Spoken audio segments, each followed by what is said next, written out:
to give you a new revelations, new mysteries, new things he's making known and plain to you. But again, John showed the spiritual side of Christ. But here you may ask a question, I didn't leave you like that. When you ask a question, well, Jesus, this point was made known when Jesus was driving them out and said, my Father's house shall be not called the den of thieves, but a house of prayer. How the purpose of the church was designed and still is designed for a purpose of healing. The church was known as a get ready room. Give you a little information even tied into the Old Testament.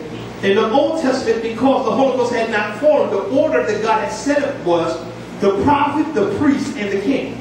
Now God, the king was a type of a pastor because Israel complained and they wanted to be like other nations.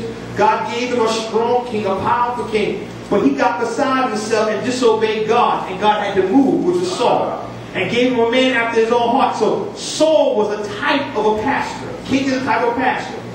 Priest was a type of a minister. Someone to serve in the church. To aid along with the pastor. Because whenever the king needed questions, he called the priest.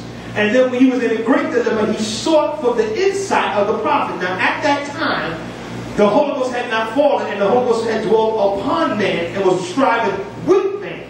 Now, we'll find that Samuel had established the school of the prophets in Gilgal, and there that God began to deal with him at age of 12, as we know, and so forth and so on. But again, that was a role. But when the Holy Ghost came in the New Testament church, because Israel was a type of the church, and the New Testament church came upon the scene, we'll find in the birth of the church in Acts chapter 2, we'll find the role change.